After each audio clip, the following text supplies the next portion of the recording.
Good evening, everyone. I'd like to call this committee, the whole meeting, to order. In the spirit of truth and reconciliation, we acknowledge the town of Edson is located on Treaty 6 territory, the traditional and ancestral lands of the Nikiwak, Saulteaux, Siksika, Piikani, Kainai, Dene, Nakota Sioux, and the Opetissimwak Métis Nations. We honor the knowledge of this land and the elders and youth which gather here and their ancestors who have gathered here for centuries. Before I accept the motion for the agenda, we do have an addition to the agenda, which is a closed session, G1 Town Manager Update. With that, I would like to accept a motion that the agenda for the September 9th, 2025 Committee of the Whole meeting be adopted as amended with the addition of closed session item G1 Town Manager Update, ATIA Section 29 Advice from Officials. And we have the discussion. Councillor Chouinard? I will adopt the agenda with the addition of G1. Thank you. Any questions, comments, or concerns? Seeing none, all those in favor? That motion is carried. Can I get a motion that the minutes of the June 24th, 2025 Committee of the Whole meeting be adopted as presented? That's Mayor Zahara. I so move. Thank you. Any questions, comments, or concerns? All those in favor? That motion is carried. We have no presentations. We have no bylaws. We do have a business item. Number one is YCE Multiplex Update, presented by Victoria Bird, Recreation Manager. Step on up.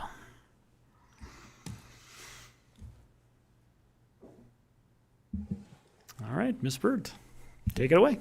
Thank you. Okay, good evening, everyone. Thank you for having me here tonight.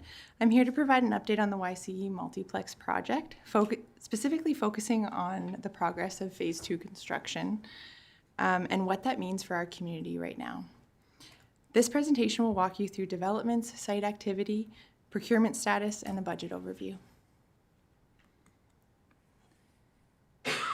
Phase 2 construction is progressing well. There are some notable things to go through tonight. A new temporary entrance is in place, with the guest service desk being relocated to the aquatics desk. This entrance is currently the only accessible entry point, and safety controls have been implemented to manage public access. A south entrance has also been opened to support ice arena users. However, it does not meet accessibility standards and cannot accommodate guests with mobility challenges to enter through this access point. A temporary gravel parking lot is now in use and will be fully finished during the final stage of construction. The main parking lot has been fully demolished and excavated to prepare the site for the new arena. Piling work for the arena foundation has now begun, marking a significant milestone in the construction timeline. Additionally, 48th Street has been partially closed north of the residential laneway, with access maintained for residents along 10th Ave. For ongoing updates, construction photos, and facility renderings, the public can visit the project website at www.ycmultiplex.ca. And here we have a few site photos. These photos were taken prior to tonight's meeting. So even now, the site looks noticeably different, which highlights just how quickly construction is progressing. On the left, you'll see the largest pile cap on site, anchoring the future stair core with 88 cubic meters of concrete. The bottom left shows rainwater accumulation in the formwork, a reminder of how weather impacts the site. The top middle image captures the elevator core formwork, while it was in progress, while the top right newly poured foundations at the south. Sorry about that, I'm getting mixed up in my words. May I start again? Okay. The top middle image captures the elevator core formwork in progress, while the top right shows newly poured foundations at the southwest lobby. The bottom right highlights the demolition of the main parking lot, and the bottom middle offers another view of the stair core foundation. Oof, I'm stumbling today. Sorry about that. Each of these elements that you see here reflects significant milestones in the build, with visible changes happening almost daily. Procurement for the project is progressing steadily, with several key trade packages that have already been awarded. The team is currently reviewing final pricing for mechanical, electrical, and aquatic scopes. Issued for construction drawings have been finalized or are being finalized, and pricing for project changes is ongoing.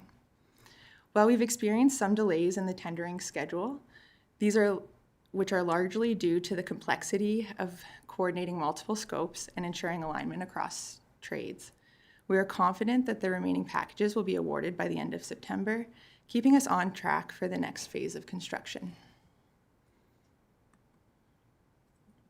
The current project budget stands at $86.77 million, which includes fees, construction costs, and allowances for furniture, fixtures, and equipment. As procurement continues, any budget variances are being managed within the existing design contingency.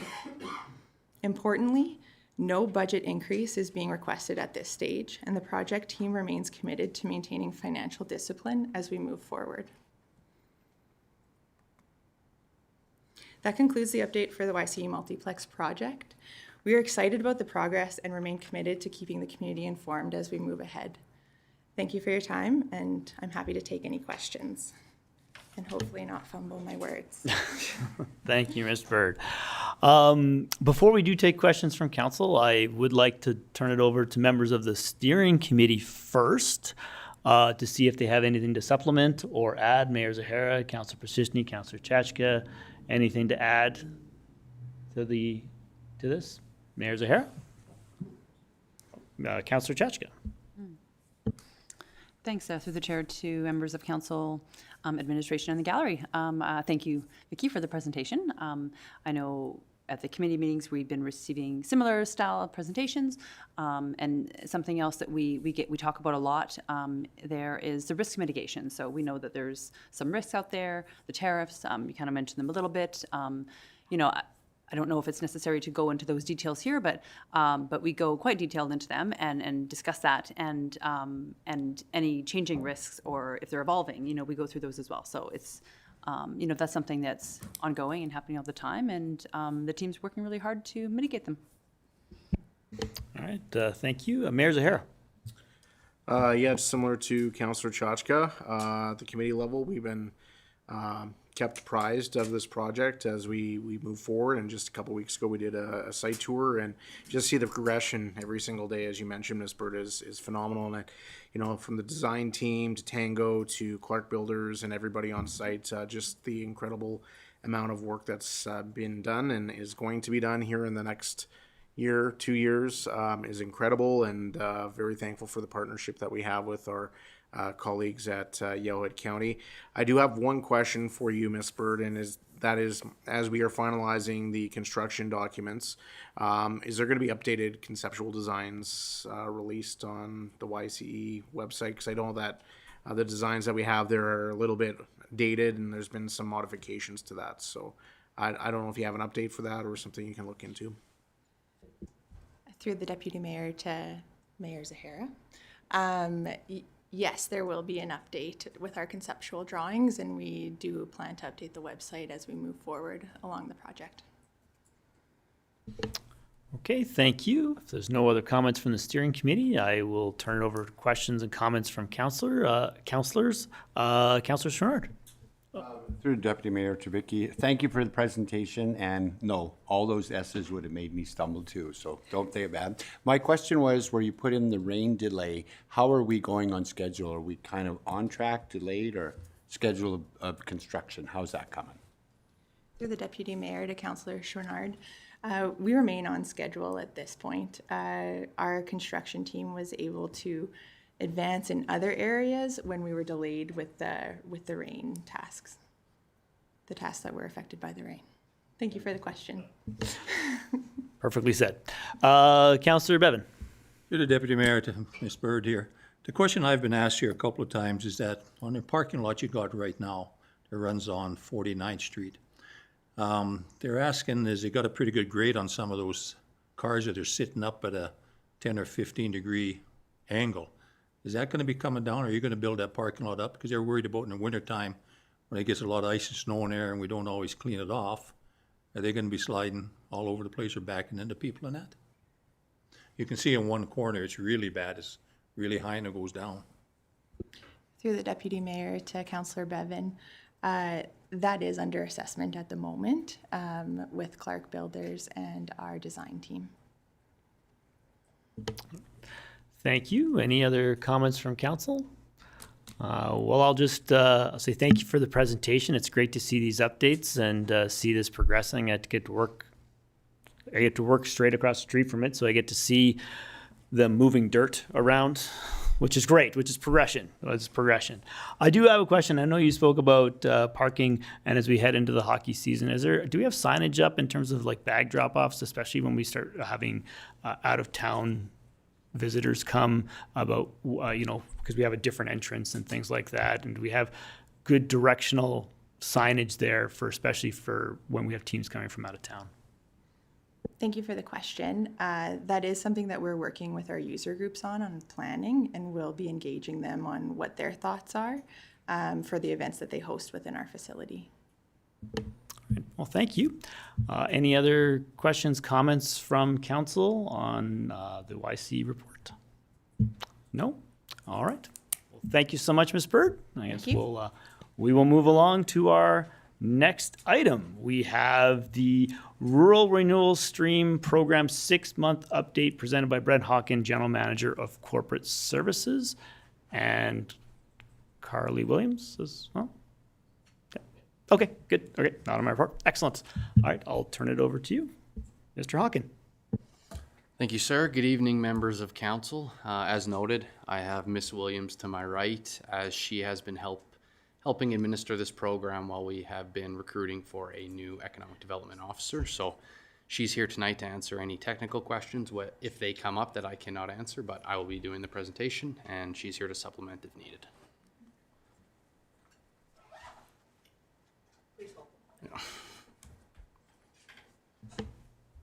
We're just getting the presentation just up on the big screen here, so it'll just be a moment.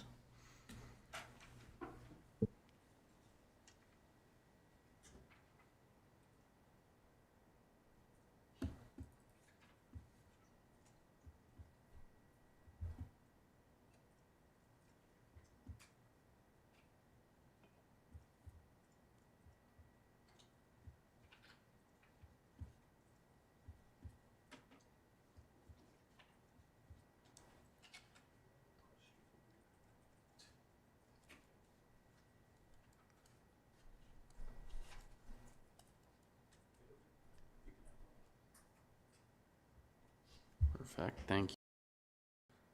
So as directed by council, admin's here tonight to give a 6-month update on how this program is going. For a quick reminder of how we got here, we became a designated community supported by council in April 2024 after a brief pause in 23. We received our status in February of 25, and we opened up applications in March of 25. The point of this program is to help support workforce development in rural Alberta, and our involvement in this program is issuing endorsement letters. That is our piece of this pie. There's multiple steps with this, but the main reason we are here is because we have to give a endorsement letter to the businesses that are looking to recruit foreign workers. So program parameters. So following the March 4th, 2025 meeting of council, we implemented 3 new parameters on this program to give administration some more guidance of how to do it. First one was proof of residency requirements. So we made it mandatory that they must be living in Edson for a minimum of 6 months before applying. We made sure that the wage aligned with the Government of Alberta regulations, and we wanted to make sure that these employees could only make up a maximum of 25% of a business's workforce. So what we have received as of today. So during the first 6 months, we received a total of 68 applications. There have been 37 businesses that have participated. 11 of them have reached that 25% max allowable workforce, and we have endorsed 59 out of the 68 applications. As you can see, there has been a gradual decline of application volumes as the program has been intaked and the businesses that wanted to be a part of it have enrolled, and we're slowly seeing now that it's slowly declining. Looking at which industry sector, as you can see, there is one very strong one that stands out, which is the food and beverage sector, with a couple others of hotel, janitorial, and child daycare coming in around that second and third, and then a few others with one. The average residency in Edson time of application is 1 to 2 years. So these are for the individuals that are applying. Majority of them have been here for, call it 6 months to 2 years. And then the rest have fallen outside, as you can see from the other outliers. Looking ahead. So our online application dedicated website have helped streamline this admin process. We had a monthly cap at the beginning for 20 applications in order to manage the all of the applications that came in. As you saw for the first 2 months, we hit that max, and ever since we have not, and we are slowly starting to see a slight decline in the program. So given the program's demonstrated success, businesses intaking it, and we are still getting some applications rolling in, administration's recommending we continue it in its current form, and we do not change it at this time. That is a presentation. I'll pass it back to you for any questions. Thank you, Mr. Hawken. Council, any questions or comments regarding the rural renewal stream update? Councillor Chachka. Thanks, through Deputy Mayor Taylor. Excuse me. It's a thing here tonight. Through to Mr. Hawken or Ms. Williams, thank you for the presentation. I appreciate the update and to see how it has leveled off a little bit. I suppose that's not unexpected, but it's good information to have, as well as the breakdown of the industries that have been utilizing the program. I know it's certainly been heavy, in the restaurant industry, but some of the other ones that were on there, they can only stay open because these workers were able to stay. They couldn't get people that were qualified in the community to work in some of those locations, so that's been a good news story for our community there. Although it's a quick update, do we expect to see another update in another 6 months, similar to this one tonight? Administration can bring back a year in review for the rural news team as well. Okay, thank you. Any other questions or comments? Oh, Councillor Bevan. Through the chair to Mr. Hawkins there. I did like this. I did support it and that. And as I'm out and about, I've been sitting with different people talking about this here and that. And some of the business people have said that comment is, if it wasn't for us, they would have probably been out of business, or they would have had to really drastically cut their hours back and maybe laid some people off because they couldn't pay for them. So I find that I haven't found anybody that said to me that they didn't like it. They wish that, the town kept going it because it is dropping off, and whether it's the daycares or whatever and stuff like that. And so far, and then 2 ladies I sat with the other day, their comments were that they hear that from different people that maybe their kids can't get a job in that. But they were grandmas and they got grandkids, and they said, our grandkids don't get out there and don't want to hunt for jobs. They can't work 8 o'clock at night time. They can't work on the weekend. And their biggest fear was that the generation coming up right now behind them is not going to be helping us out at all. So they were fully supportive of this and hope that we keep going with it and that. And I've listened to a lot of comments on it, and I still do support it. Okay, thank you. Any other questions or comments from council? Okay, I'll just say my comments, and just happy to see the program sort of moving along and the success we've seen and the changes that were made. I think in March 4th meeting seemed to be effective changes to utilize the program well. So thank you. And of course, this does fall directly within Council's strategic plan, which we're going to get an update here right away about economic development and assisting business owners. And it should be noted that Rural Renewal Stream is just but one tool to assist businesses in finding the right employees to work for them, right? It's not the tool, and for some of them, for many businesses, it's not the first go. It could be a last resort, but it's there. It's an option. Again, this is a provincial program offered throughout the province to many municipalities. And as we discussed 6 months ago, it would be a shame if we didn't take up the offer that the province is offering this program and other municipalities were. So my only question, obviously we saw about nine rejections, I think. Any specific reasons why people being rejected, whether it's just application issues or it doesn't meet certain criteria, just if there's a general reason why any sort of the majority of the applications that were rejected, why they were rejected? You hit the nail on the head of they didn't fit one of those, the three criterias. So they either weren't in Edson long enough, the workforce had already hit the 25% max, were the two main reasons of why they were rejected. So. All right, thank you. Any other questions, comments from council? Thank you, Mr. Hawken. I think that Thank you. covers it. Thank you. Moving on to our very last strategic plan update from CEO Beveridge to see, I guess, this plan we've had for 4 years and our final update. So take it away.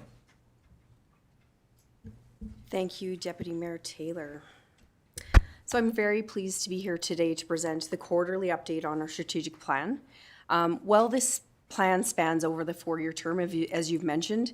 Today's focus is going to be on that 2024 to 2025 period as directed through the strategic planning session. This will help this was Council's priorities that was requested to administration to really focus on, and I'm happy to bring that forward today. So you're looking already at the graph, and I should have had a cover page before we spoiled where we really shone. But anyway, so essentially, as we went through the strategic plan, of course, there was high priority items the council had identified, medium and low. And I've created just a little bit of a chart to show where we're in progress, where we have completed, where we have not started, and then also where we have blocks and barriers. So the time frame reflects the core of our strategic efforts with targeted steps and measurable outcomes, and we'll walk through that in detail tonight. One of the things I wanted to acknowledge is the fact that with these accomplishments, there was great impediments in our way in this 4-year term, and it's something that following the 2023 wildfires, it took about 1.5 years for this organization to get back on its feet fully through that organizational disruption. And I think the team, to be fair, did extraordinary during that time, and to be able to provide you a report in the way that we're going to this evening, I'm quite proud of the team and what has been accomplished, and also what council has supported to get us there. That recovery period demanded resilience, adaptability, and a collective commitment to rebuilding. It's not something every municipality goes through, and we are one of the, I still, have the opportunity to speak on this to, even up until, in July this year as well, as far as how we have created a plan and path forward through this. We have exceeded expectations that have broken through the barriers, in my view, and I do hope that council also recognizes that as well. So, getting through to the update, I'll highlight the steps that have been taken across each of the priority areas, showcasing the progress and the impact delivered. And I wanted to talk a little bit about looking ahead. This hasn't been And I would like to commit to having these more quarterly regular updates. One of the things I wanted to showcase as well, this is kind of exciting. This is our first opportunity to use a piece of some of our records management software. It's called Cascade, and it helps us be able to deliver reporting to you at really the snap of fingers. Essentially, we'll be using that to be able to provide more timely and more effective reporting to council and to the public. So through the quarterly updates in 2026, they will be scheduled kind of along the same lines as the financial updates, and they'll include key indicators for success as well. And once council does adopt a new strategic plan, everything will be provided into this document, and we'll be able to report and provide increasingly, I believe, accurate reporting on for council. So I wanted to thank you for your continued support and leadership in helping us work through, and I'm excited to dive into the accomplishments now. So, as you can see, the pillar which we most definitely did achieve more was Pillar 1, connected community that is safe and inclusive, and I'll be walking through each of these. Pillar 3, responding to a changing global environment. Pillar 4, ensuring quality infrastructure. And 5, the providing effective leadership and community engagement. And finally, Pillar 2, the fostering robust and adaptable economy. So just as council is aware, this is a visionary document. These, these numbers, there's some things we did really well and we completed. There's some things that percentage-wise I kind of narrow the focus to 25, 50, and 75%. That's kind of how I think about things. Either we're just starting things and we're halfway, or else we're getting close to the finish line. So it's kind of how I'd like to see us report for you. And this is just another opportunity to see it in a different way. Everyone has their preference on whether it's a pie chart or a chart, so I wanted to share this as well. So fairly even as well, seeing that information. So, I'm going to walk through. I probably will, as I usually do, I speak about the tactic, and then I'll speak a little bit more about the results, and I'd be happy to answer any questions along the way if you wish. I'm happy to be interrupted so we can have some conversation about it. So the first priority, as noted as high, was collaborate with the business community and community groups to encourage and improve downtown beautification. So the desired result was growing sense of civic pride, annual downtown cleanup, and townwide annual cleanup. We were successful in providing the opportunity for the community to do a cleanup on May 16th. The town staff also participated in that, and there were members of the public that did join. Always when we do something for the first time, sometimes it doesn't, catch, I suppose, as fast, but we hope that next year will be even better. I'd like, I know that Clayton, GM Kitlitz and his team have great ideas as far as kind of creating more of a collaborative approach with our industry as well as residents. So that's coming soon. Also, enforcement officers were visiting businesses more frequently with requesting compliance for mowing and weeds, and especially in the areas in which that may be seen as just that approach of the pride in our community. So that was something that was more actively pursued in this quarter.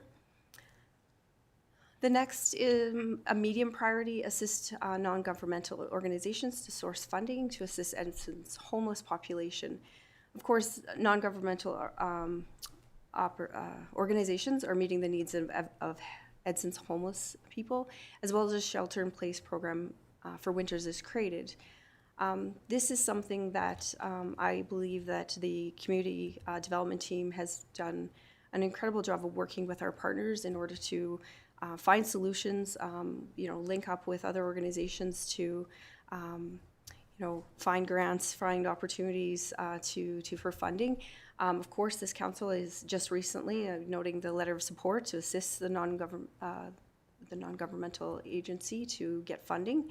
And of course, we've also linked, this is something we don't talk about enough, and I think we should really speak about this a little bit more, is that we're linking organizations with the Alberta Council for grant writing support. And not only is it this this focus, but also other grants for the community. And that's just that a little bit of more help that can help to elevate maybe those grant applications to for more successful responses on that.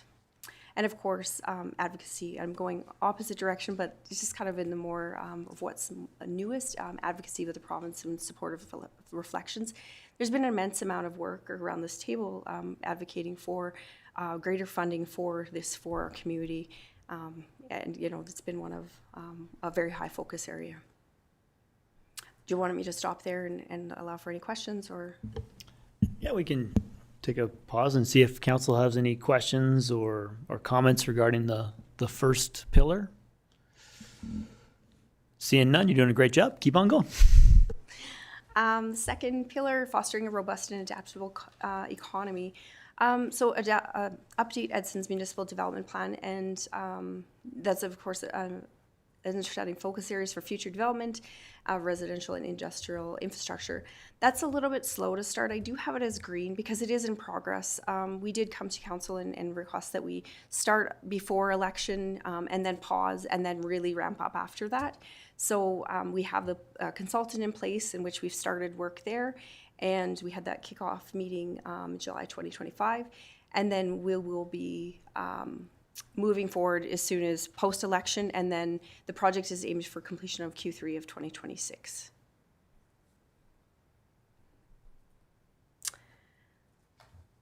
The third pillar, responding to a changing global environment. You'll note this is red.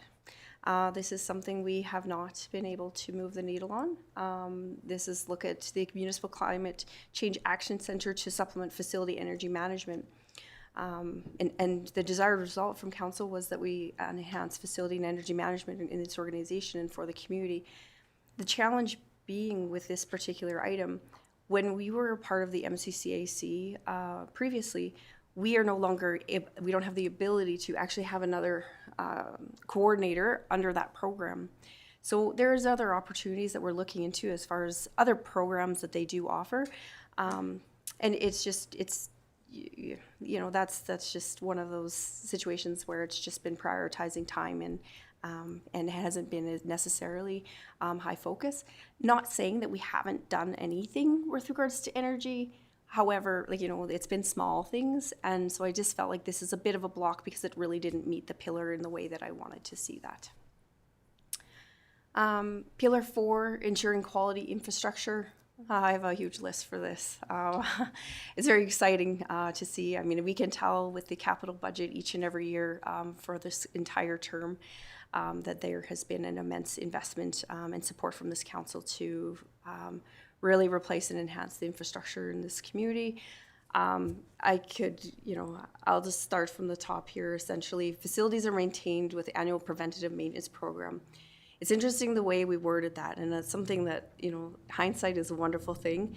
You know, we talk about just town infrastructure and maintenance, but it's more than just, you know, it's like the infrastructure as well as the facilities. And through the facility life cycle assessment that was completed in 2023, we know a lot more than what we did before. And it's where we're going to, you'll see that in budget 2026 as far as, you know, what we need to do in order to maintain our facilities and either extend the life or make some decisions about facilities. That said, I do have it as green in progress.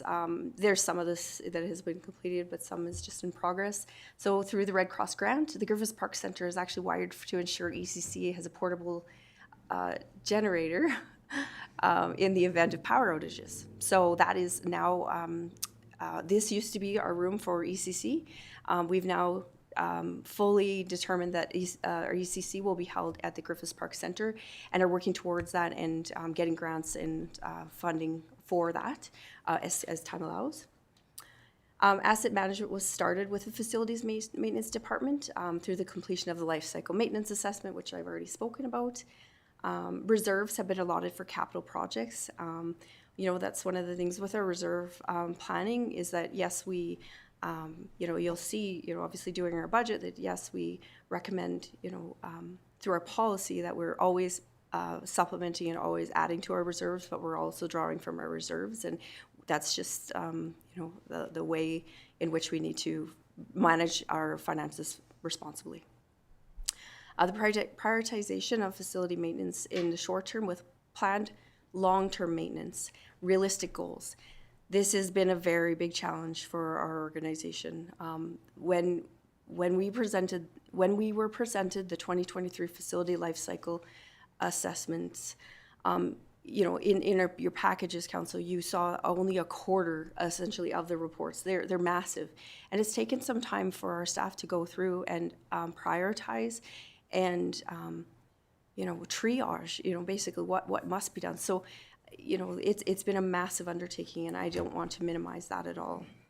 So the good news is the fact that we're paying attention, we're making plans and for our future, and prioritizing this just like any other infrastructure. We haven't done this for many years, and that's just the truth and the reality of the situation.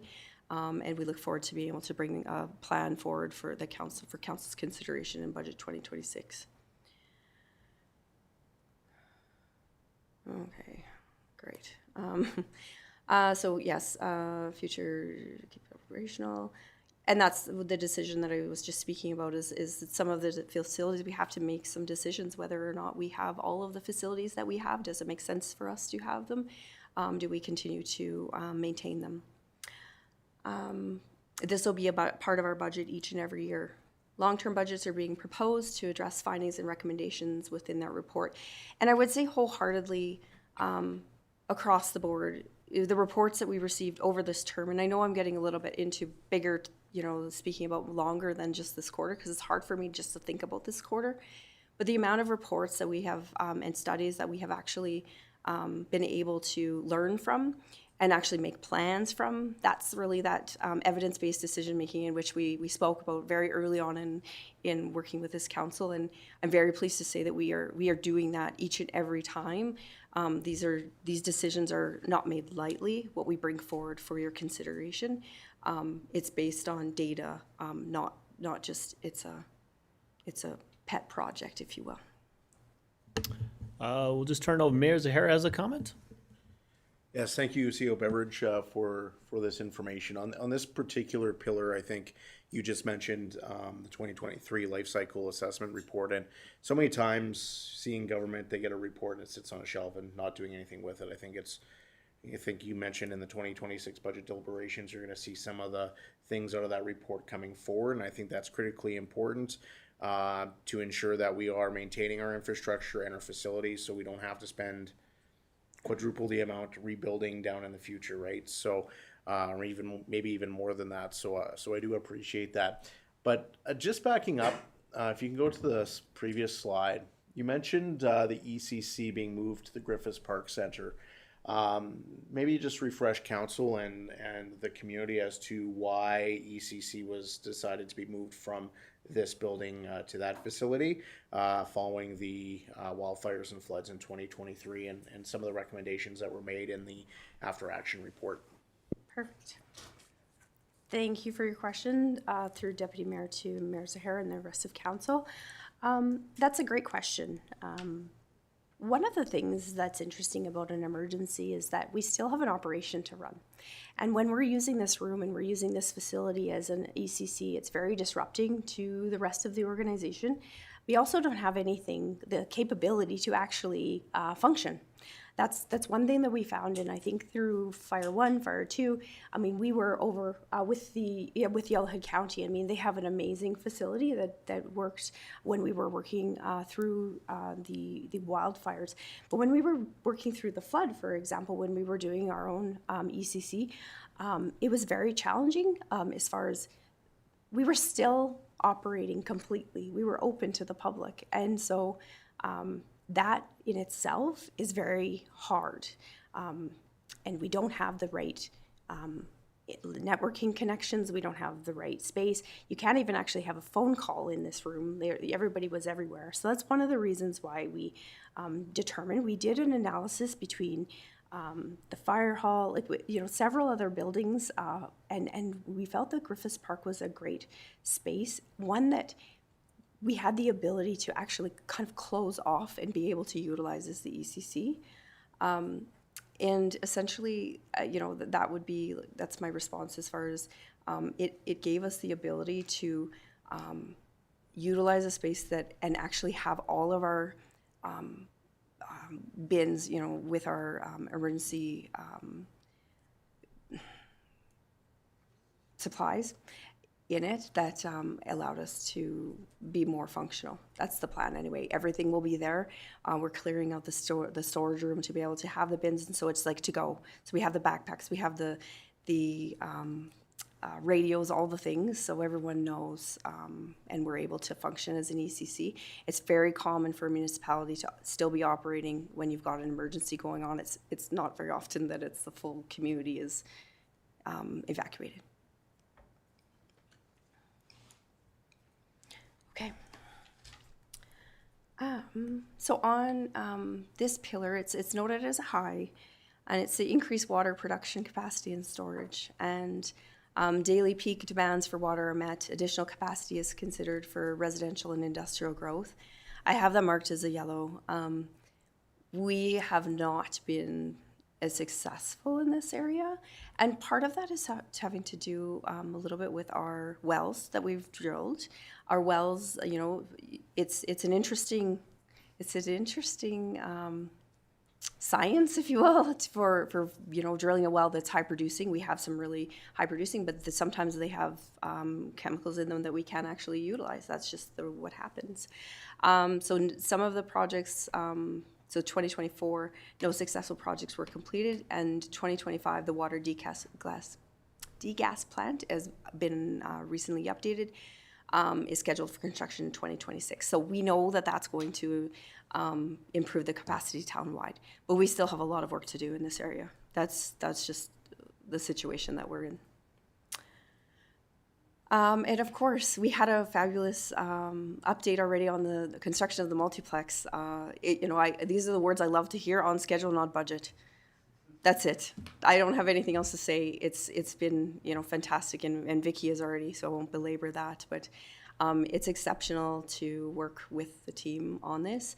Noting the operational cost and functionality is understood. That is still in play. We're working through that, and the steering committee will have an update on that. And the facility is partially completed by the end of council's term. So I wouldn't say that's true, but it started, and they're working very hard to make this happen. Well, there's a shadow outside. I did see that. And a medium priority, the complete sanitary and stormwater sewer assessment. This is 2024 operating capital budgets informed by the assessment, and then reserve budget for some of the unanticipated costs. We're 95% complete on this, and this will be presented in November. We're challenged with when to bring this, and we're bringing it in November, so we're excited to bring this report to council.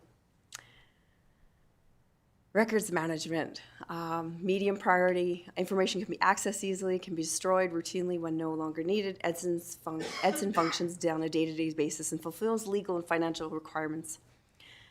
This is a monster of a project. However, I'm very excited to share how positive it is. It's going. So we have the software solution provider, that's Government Frameworks. They essentially are automated forms. We are just about ready to finalize that. So essentially, the digitization of the records are underway, and I'm going to just share this. So it was very interesting. We did the records health check the other day, the review of the report, and when you think about 4.1 million sheets of paper, so I immediately put it into Copilot, and I was like, what is that? Like, how tall is that? So the Empire State Building is only like 380, like it's insane. So this is taller than the Empire State Building and the Eiffel Tower, of amount of paper that we have. That is just blows my mind.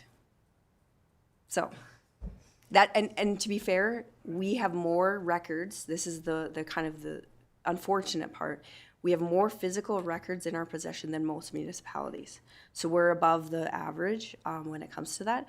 So one of the the things is that it's going to be quite easy for destruction of some of those, because they just ought to have been destroyed previously, and they're just sitting, but it's been an incredible, interesting project that is, it's taken a lot of staff to buy into this, to help with the scoping, and I call that the scoping call for the forms, working through the forms, making sure they're user-friendly to the public, and they're pretty amazing, honestly. It's going to be very, I have nothing but good things to say about this project because it helps us serve the public better rather than PDF forms or just a form, and that's just a portion of this project. All agreements, utility cards, and council minutes have been scanned. Several forms have been, as I noted, scoped and live. For example, council appearance requests. So that's on the forms page, so check it out. That's something that is pretty good. So this should be completed by fall 2025. So in this next little bit, the forms piece. But this will be, as you know, as mentioned, it's a long-term project. But yeah, it's really exciting. Okay, Mayor Zahara has a question or comment? Yeah, through to CO Beverage, I guess 2 questions. That's a lot of paper, so where is all this paper currently being stored? Because we certainly don't have that space in this building. And secondly, how many shred-it trucks are you going to need afterwards? Or are we still going to have paper copies of some documents? Like, how is that process going to work? And I guess my third question would be, obviously, please tell me we have a backup to the backup to the backup, just in case something happens. Thank you, Mr. Mayor, through Deputy Mayor to the Mayor and Council. First question. You can't give me 3 questions. Where are we starting? Most of the access is actually Public Works, and so we need to really, we've got some rooms, which is actually going to be quite freeing for us to have some other space. It's not just there, but it's definitely in that area. Second question. I don't know. Yes, so there are, through our records management bylaw and legislatively, we do have some that must be kept. Of course, our bylaws, policies, all of those things. But essentially, we're not going to be paperless. That's the falsehood that we had in 2000, I think, where we thought we were going to be paperless, and clearly we've been collecting paper for years. Yeah, it's hard to say. Now we're moving to our agreements being wet signature is not required. Electronic signature is absolutely fine. It's good enough for our lawyers. It's absolutely good enough for us. So we are moving to those. Land files, of course, will stay and maintain, but when it comes to even our personnel files, there's the whole myriad of securities involved, and you've asked about, copies, or, backups of backups. Absolutely. This is, that is something that was, they assured us, when we started this project, and IT is very heavily involved in this project, that we are safe. Thank you for the multitude of questions all at once. There was 3. Well, I failed again. Shocker. Okay, asset management. This is another organized system to track and manage assets. We're looking for alternate software opportunities as the current software PSD is proving challenging and on the implementation and very complex to work with. So if you aren't the asset management coordinator, you have a really hard time even accessing records, etc. So we're working through this and trying to determine other opportunities. And so that's marked as a red. We have not been able to move this needle. This is something that I know that this is a disappointment. We're just as disappointed because it makes it really hard for us to, when we're out there and we had a GIS summer student, which is marking. We've got the data. It's just getting it all into a usable, a functional program that is accessible and able to be utilized and reported on. I would love to be able to bring a report to, I think Jim Kitlitz would be in his glory to be able to provide an update on asset management to this council or to anyone at this point. So we're working through it. It's not one that I can report very highly on. And that is the end of my presentation, strictly on the 2024, with a dabble of a little bit of the 4-year term of the things that I wanted to speak about, but I'm happy to answer other questions that you may have with regards to this. All right, thank you, CEO Beveridge.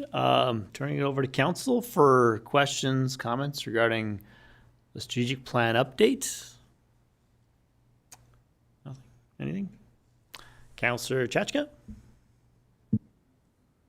Thanks. Through the Deputy Mayor to CEO Beveridge. Thank you for the report. I know a lot of those items on there are not very sexy and they're not very exciting and they're not necessarily like tangible for people to see. Like records management sounds boring for most people, but it, you know, so some of the things that, you know, I've learned on this end of the table is that, you know, when we ask a question, sometimes it takes a couple days to get back because literally someone has to go find, dig through 4.1 million, you know, pieces of paper, hopefully they start in the right spot to begin with, and literally finding that stuff. So, you know, although it's not sexy, it's, as you mentioned, it's vital to customer service for our residents and being efficient, right? And I think that's probably, you know, one of the biggest gains, right, is that, you know, this last term and even this past year, some of the gains haven't been sexy things, but they've been things that are going to help with efficiency.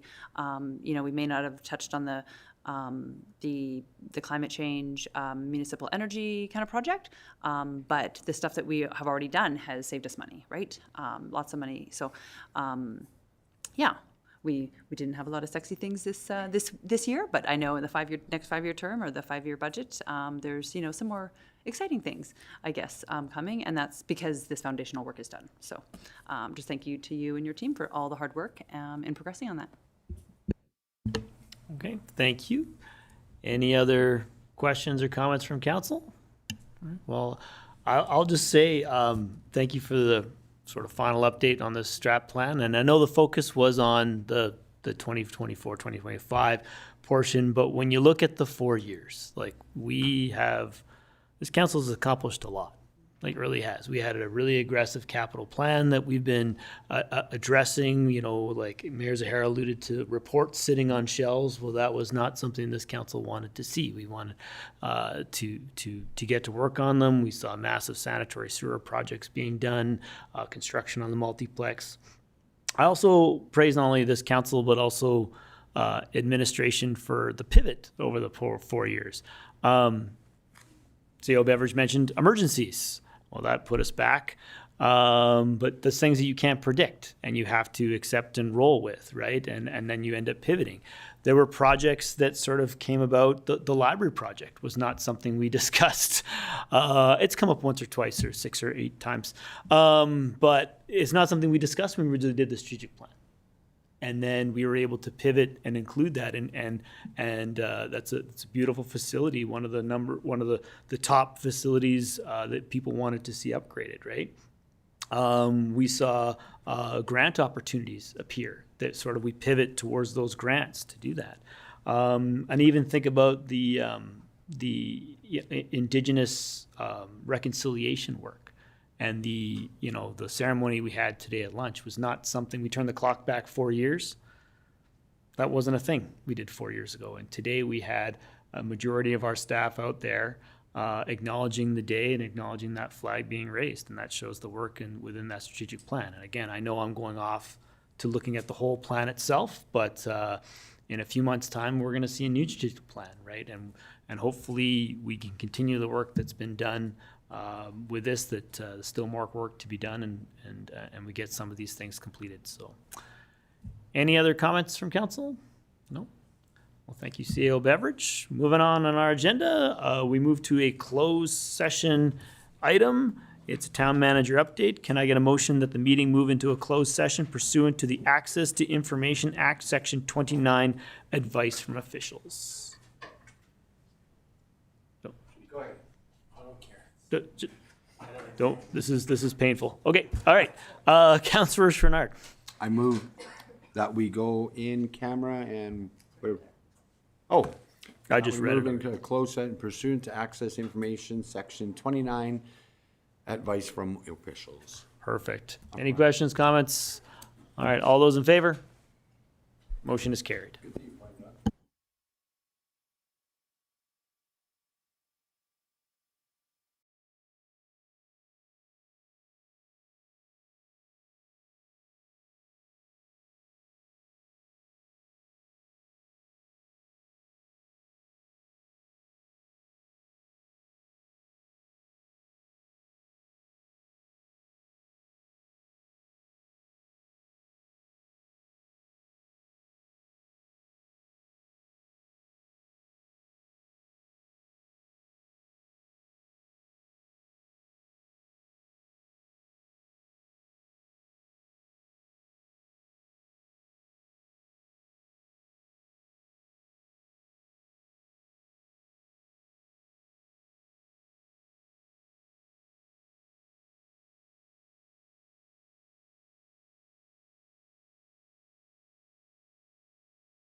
Councilor Strenard. At this time. All right, and we're live, and this meeting is adjourned. Thank you.